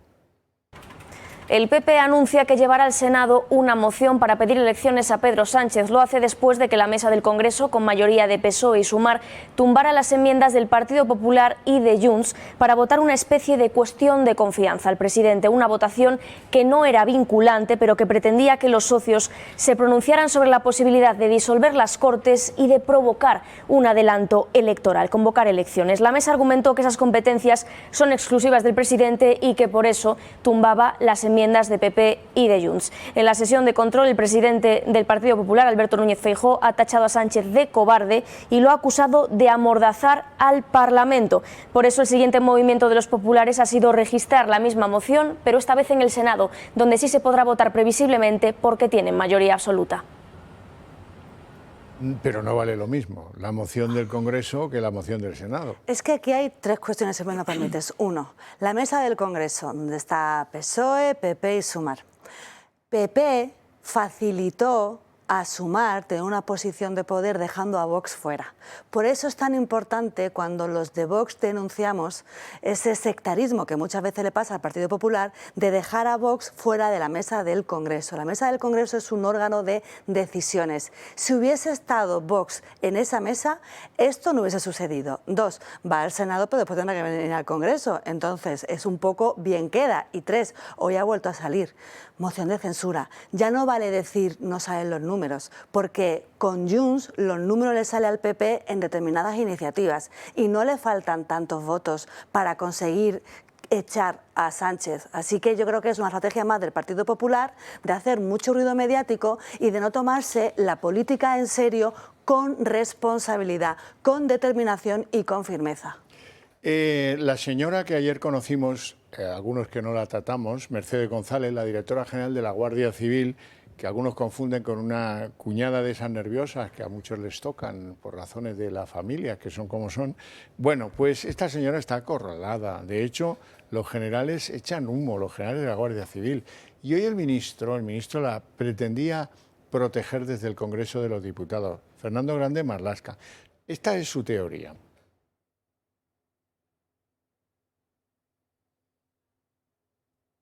No creo que habrá escuchado usted de ningún agente de la Guardia Civil y en concreto de la UCO que haya existido alguna interferencia, más bien todo lo contrario. Tienen los cauces reglamentarios, nunca han referido nada al respecto, pero es más, preguntados internamente han manifestado todo lo contrario, el respeto a su trabajo. No hemos recibido ninguna contrariedad en ese sentido de las autoridades judiciales. ¿Cree usted que si hubiera existido algo no hubieran actuado conforme si no se respetara su trabajo? Seamos aquí todos serios. Aquí se trabaja, se dan medios y se lucha contra la corrupción. O sea, su teoría es, como no ha habido denuncia, contrariedad judicial, dice él, no ha habido problema. Si no, habría habido denuncia. Bueno, pues siguiendo esa regla de 3 no habría... el problema del acoso sexual no hubiera existido en ningún ámbito de España o ni siquiera en Hollywood. No había denuncias, no había problema. Vamos a ver un poco qué cara tiene este hombre que ha sido juez de la Audiencia Nacional. Qué vergüenza. Yo creo que cuando pasen los años y vea esta manera de actuar como ministro que abandona nuestra fuerza de cuerpo de seguridad del Estado. Hoy se debatía también en el Pleno, hoy se hablaba de la muerte del Guardia Civil de Huelva del pasado mes. Se cubren los unos a los otros. Marlaska tendría que haber dimitido ya hace no sé cuánto tiempo. Ahora la directora de la Guardia Civil tendría que haber dimitido ya hace no sé cuánto tiempo. Desprestigian las instituciones, donde hay personas que se juegan la vida por defender a los españoles y aquí estamos en un Partido Socialista corrupto y traidor. Yo me tomaría un café con Marlaska y le diría... Si no tomas café, como dice la yo me directora, tomaría un colacao. Unos cafés, pero no tomo colacao. Una cosa así, un cacao. Es decir, yo me tomaría un café con él y le diría, vete, que ya si tenías algo que ganar en política, lo has perdido. Ya ha perdido todo, ha perdido su crédito, ha perdido su honorabilidad, lo ha perdido todo. Un bochorno para todos los españoles conocer esas capacidades de la directora general de la Guardia Civil, de verdad lo digo con vergüenza. No tenemos tiempo para más, si acaso para que yo agradezca a mis invitados su presencia y sobre todo sus opiniones en el programa y a ustedes su interés y su paciencia, pero para ustedes hay premio. A la vuelta de publicidad, el día en 30 minutos.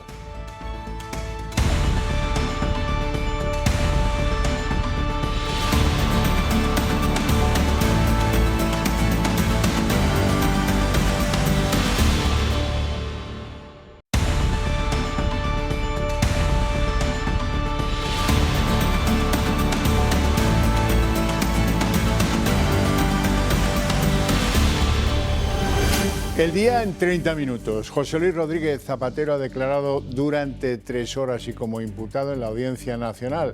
Y la conclusión, la obvia conclusión es que no ha podido convencer de nada ni al juez ni al fiscal. Un fiscal que pedía medidas cautelares, retirada del pasaporte de Zapatero, que ha considerado el juez Calama son medidas innecesarias. Ahora bien, el juez Calama ha escrito en el auto en el que descartaba las medidas cautelares que la declaración del imputado no ha logrado desvirtuar los indicios racionales de criminalidad que pesan sobre él en la causa y que son muchos y variados, según se desprende del escrito.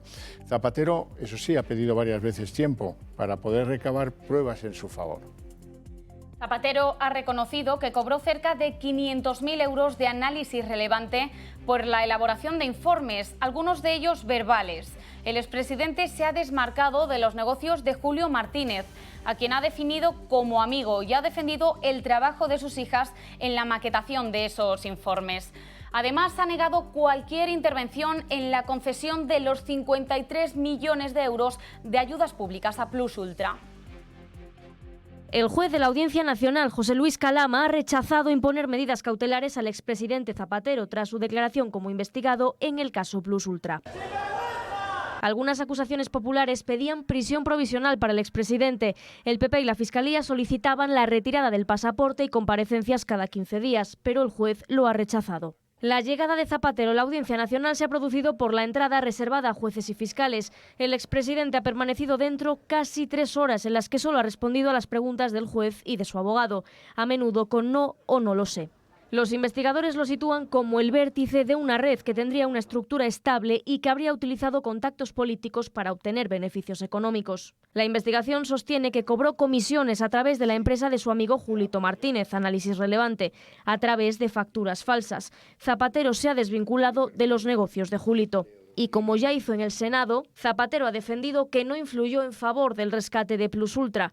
El expresidente sí ha admitido que cobró $500.000 de euros de Análisis Relevante, la empresa de Julito Martínez, por la elaboración de informes. Según ha explicado, esos trabajos se realizaban sin contratos escritos, mediante acuerdos verbales. También ha defendido que la empresa de sus hijas desarrollaba una actividad real y que ellas participaban en la maquetación de esos informes. Sobre las joyas encontradas en una caja fuerte de su despacho, valoradas en 1,3 millones de euros, Zapatero ha optado por no responder de momento. Ha pedido al juez más tiempo para aportar documentación y ha asegurado que en los próximos días dará explicaciones sobre su origen. En su defensa, Zapatero parece que también usará una carta atribuida al exjefe de la inteligencia militar venezolana, Hugo El Pollo Carvajal.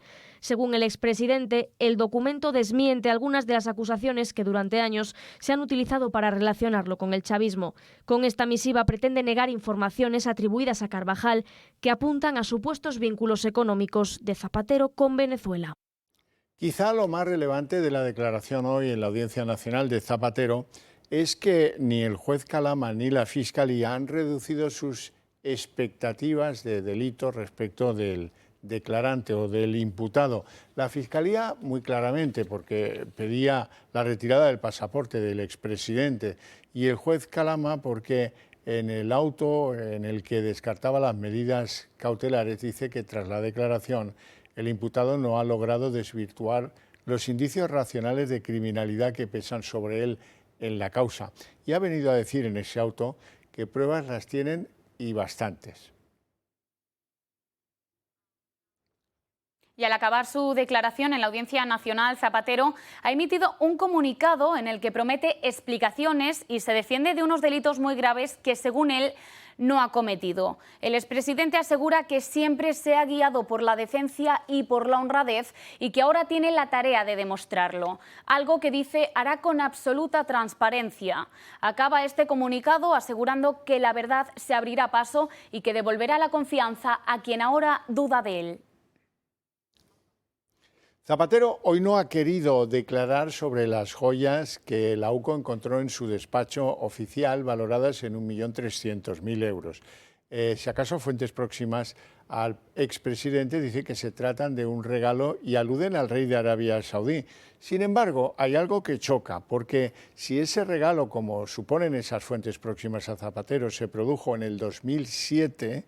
En el 2005, cuando Zapatero tenía el control, el poder del PSOE y del gobierno, quiso presumir de ejemplaridad y elaboró un código ético para que los miembros del gobierno no pudieran recibir regalos. El texto obligaba a los altos cargos a rechazar cualquier regalo que pudiera exceder los usos habituales de cortesía o que pudieran condicionar el desempeño de sus funciones. Decía el texto que en el caso de obsequios de mayor significación de carácter institucional se incorporarán al patrimonio del Estado. Y eso contradice y bastante las afirmaciones del ministro Miguel Sebastián, que intentó salvarle la cara a Zapatero vinculando las joyas con un regalo personal que no tendría por qué haber comunicado. Bueno, José Luis Rodríguez Zapatero ha declarado por primera vez como imputado en la causa Plus Ultra. Sus declaraciones han estado trufadas de no y no lo sé. No ha querido contestar a la Fiscalía Anticorrupción y eso sí, ha pedido más tiempo para reunir pruebas en su favor, a pesar de que lleva ya casi un mes en la disposición de poder hacerlo. 3 horas de declaración en las que tan solo ha confirmado haber cobrado 500.000 euros por informes de contratos verbales con análisis relevantes y algunos de esos informes también son verbales. En algún punto de la declaración el juez Calama le preguntó ¿para quién hizo usted esos informes? Y Zapatero también para eso pide más tiempo. Se desvincula, eso sí, de las actividades del amigo Julito Martínez y reivindica el trabajo de maquetación de los informes que hacían sus hijas. Yo me pregunto cómo se maqueta un informe verbal.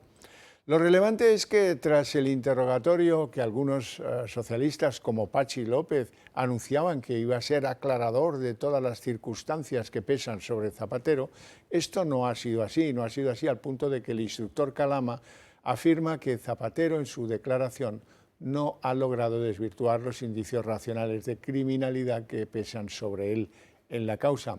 Calama no le ha creído, no ha creído lo que ha contado Zapatero, tampoco lo ha hecho la Fiscalía Anticorrupción, que ha llegado a pedir la retirada de su pasaporte. El instructor, ¿cómo argumenta esto de no retirarle el pasaporte? Pues dice que tiene demasiada popularidad, que no podría ir a ningún sitio y arraigo y que por lo tanto no son necesarias las medidas cautelares. Zapatero, que asegura que lleva 29 días preparando su defensa, lo único que dice es que su comportamiento ha sido decente, ejemplar, una especie de meeting para la parroquia y que conseguirá demostrarlo. Sigan confiando en mí porque al final tendremos todos la absolución plenaria. Eso sí, una nota anecdótica por lo ridícula. Dice que autoriza voluntariamente que le investiguen. No, mire usted, la Policía Judicial investiga a todos los que pasan por la imputación en la Audiencia Nacional. Muchas gracias, pero no hace falta la autorización. Y tras la declaración de Zapatero, las reacciones no han tardado en llegar. La ministra de Sanidad, Mónica García, ha afirmado que cualquier ciudadano progresista está escandalizado con lo que se está conociendo del expresidente del Gobierno y reclama que dé explicaciones en consonancia con la gravedad de los hechos. Desde Sumar también demandan más explicaciones y ven insuficiente la declaración de Zapatero. Las bajas es un acto médico, ¿no? Lo que está diciendo la COE, de alguna manera está intentando deslizar, como que las bajas, bueno, las cogen los trabajadores sin causa, ¿no? Se llama absentismo, no, se llaman bajas laborales. Es un acto médico en el cual un médico prescribe, igual que te prescribe un fármaco, te prescribe que no puedes ir a trabajar. Bueno, a nosotros nos parece estupendo una declaración por escrito. Creemos que Zapatero es la persona que es una persona muy relevante para las personas progresistas de este país. Lo ha sido, lo sigue siendo y por lo tanto, bueno, querríamos un poquito más que una declaración por escrito, querríamos más explicaciones.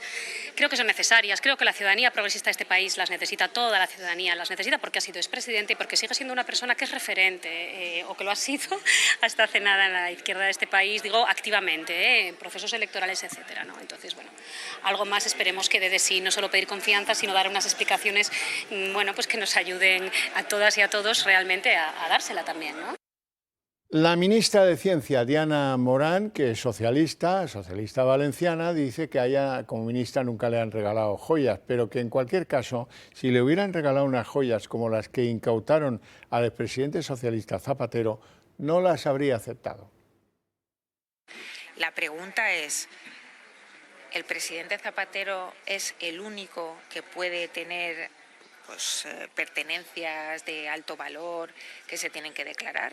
Que ningún otro presidente del Gobierno, ningún otro ministro del Gobierno de España ha hecho nunca ninguna declaración. Seguramente le diría a quien fuera que no necesito esa joya. Y hoy en el Congreso se ha producido una sesión muy bronca. El líder del Partido Popular, Alberto Núñez Feijóo, ha llamado cobarde a Pedro Sánchez por no convocar elecciones, pero el presidente ha reiterado que se celebrarán en 2027. Una sesión en la que también ha quedado muy claro que los grandes apoyos del presidente, como el PNV o Junts, dan por terminada la legislatura. La portavoz del PNV en el Congreso, Maribel Vaquero, ha pedido que se disuelvan las cámaras y que se convoquen elecciones. La legislatura está cerca de acabar. Es lo que los socios del Gobierno, decisivos para adoptar cualquier decisión, están empezando a repetir de forma continuada. Estamos nadando en el último largo de esta legislatura. Presenten los presupuestos, es su obligación, pero si no consigue un acuerdo suficiente en esta Cámara, disuélvala y convoque elecciones. En una sesión de control cargada de insultos. No deja de sorprenderme la atalaya moral desde la que usted se convierte en un Torquemada de la vida. Acusaciones. Que a ninguna de esas personas le habrían abierto ninguna puerta si no fuera porque tenían acceso a usted y al Gobierno. Usted era parte esencial de la cloaca. Y reproches. Señor Bendodo, usted es consciente que me ha difamado y que ha mentido. Una vez más, lo que no se ha escuchado en el hemiciclo han sido respuestas claras ante los casos de corrupción que rodean al Partido Socialista y al presidente, ni pronunciamientos por parte del Gobierno sobre los 7 delitos que se le imputan a Rodríguez Zapatero, que mientras se celebraba la sesión, declaraba en la Audiencia Nacional sobre su implicación en el caso Plus Ultra y el origen de sus joyas millonarias. La única respuesta que ha dado el Gobierno ha venido desde el escaño de Félix Bolaños, quien ha asegurado: las instituciones del Estado con este Gobierno han funcionado sin injerencia, sin condicionamiento. De lo que sí han hablado los diputados y el Gobierno es de la enmienda presentada este martes por Junts para convocar elecciones y del veto del Gobierno para que no se celebre la votación. Señor Armengol, ayer nos robaron el derecho a votar una enmienda y hoy nos roba el derecho a réplica. Es usted una vergüenza para esta Cámara, se lo tenía que decir. Mañana tendremos derecho a votar aquí la continuidad de la legislatura, pero usted es un cobarde. Usted le tiene miedo a la democracia. Ya no es que no quiera que votemos en urna, sino que además no quiere que votemos en el Congreso. Usted no es un demócrata. Aunque Sánchez lo tiene claro. Las elecciones se van a celebrar. Pero la pregunta no es esa. La pregunta es ¿qué país se va a presentar en 2027 respecto al 2018? E indiscutiblemente, señor Feijóo, es un mejor país.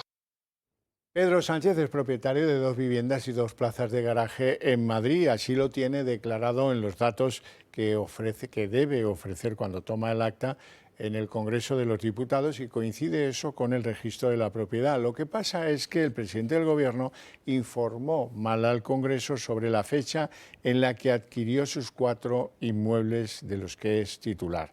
Se produce un desfase de varios años entre la fecha en la que él asegura haber adquirido todas y cada una de esas propiedades y la fecha real en la que lo hizo. Ya llegaremos a saber por qué, aunque por ahora pues no sea fácil averiguarlo.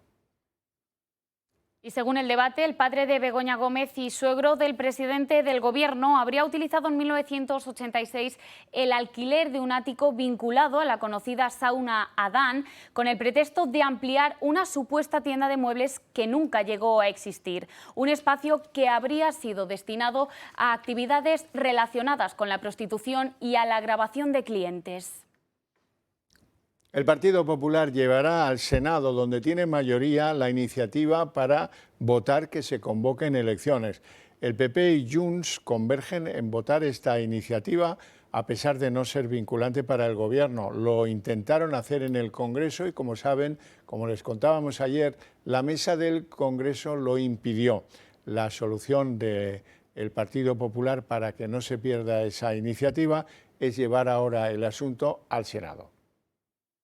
El PP anuncia que llevará al Senado una moción para pedir elecciones a Pedro Sánchez. Lo hace después de que la mesa del Congreso, con mayoría de PSOE y Sumar, tumbara las enmiendas del Partido Popular y de Junts para votar una especie de cuestión de confianza al presidente. Una votación que no era vinculante, pero que pretendía que los socios se pronunciaran sobre la posibilidad de disolver las Cortes y de provocar un adelanto electoral, convocar elecciones. La mesa argumentó que esas competencias son exclusivas del presidente y que por eso tumbaba las enmiendas enmiendas de PP y de Junts. En la sesión de control, el presidente del Partido Popular, Alberto Núñez Feijóo, ha tachado a Sánchez de cobarde y lo ha acusado de amordazar al Parlamento. Por eso el siguiente movimiento de los populares ha sido registrar la misma moción, pero esta vez en el Senado, donde sí se podrá votar previsiblemente porque tienen mayoría absoluta. Mercedes González, la directora general de la Guardia Civil, pasa por sus horas más bajas y su descrédito entre los generales y altos cargos de la Guardia Civil sobre la persecución que parece que llevó a cabo contra algunos agentes de la UCO la tiene en el ojo del huracán y en una enorme inestabilidad después de su comparecencia en el Congreso. Hoy el ministro del Interior, Fernando Grande Marlaska, trataba de defenderla en el Congreso con un argumento peregrino. Dice el ministro, que es juez de carrera, que si no hay denuncias es que no hubo persecución en la Guardia Civil a nadie. Ese mismo argumento no valdría para los acosos sexuales. Si no hay denuncia es que no ha habido delito. ¿No vale esto, don Fernando Grande Marlaska? No creo que habrá escuchado usted de ningún agente de la Guardia Civil y en concreto de la UCO que haya existido alguna interferencia, más bien todo lo contrario. Tienen los cauces reglamentarios, nunca han referido nada al respecto, pero es más, preguntados internamente han manifestado todo lo contrario, el respeto a su trabajo. No hemos recibido ninguna contrariedad en ese sentido de las autoridades judiciales. ¿Cree usted que si hubiera existido algo no hubieran actuado conforme si no se respetara su trabajo? Seamos aquí todos serios. Aquí se trabaja, se dan medios y se lucha contra la corrupción. En 50 años España rompería la barrera de los 50 millones de habitantes y lo hará exclusivamente por el impulso de la inmigración. Esto le restaría peso a los nacidos en España. Así lo ha confirmado el INE en las proyecciones de población publicadas este miércoles. Hoy somos 49 millones y 10 no han nacido en nuestro país, pero dentro de 50 años, concretamente en 2076, seremos 53 millones y 21 no habrán nacido en España. Es decir, solo el 60% de la población habrá nacido en nuestro país. Un 7% de los trabajadores falta a su empleo diariamente. Es una pandemia de absentismo cuyo coste para este país se estima en 33.000 millones cada año. El impacto económico de las bajas laborales se ha triplicado en los últimos 10 años, según la patronal COE. Y en página internacional, el presidente de Estados Unidos, Donald Trump, ha afirmado este miércoles que el estrecho de Hormuz se abrirá totalmente en 1 o 2 días, pero advierte a Irán que el texto del acuerdo alcanzado no es definitivo y que si Teherán no se comporta puede haber más bombas. El estrecho de Hormuz ya está parcialmente abierto, pero estará completamente abierto en 1 o 2 días. Si no me gusta cómo se comportan, volveremos a lanzar bombas. Han tenido un mal comportamiento durante 47 años. Bueno, la astronauta americana que fue a la Luna premiada, ¿no? Así es, Christina Koch ha sido galardonada con el premio Princesa de Asturias de la Concordia 2026. La astronauta estadounidense ha hecho historia recientemente al convertirse en la primera mujer en participar en la misión tripulada Artemis II alrededor de la Luna. El jurado destaca su trayectoria como una inspiración para las futuras generaciones. Y hasta aquí el día en 30 minutos. Les deseo una feliz noche a todos, especialmente a los que decidan continuar con la señal del Toro Televisión. Y les dejamos ahora con Tiempos Modernos, presentado por Mario Pérez. Muy buenas noches.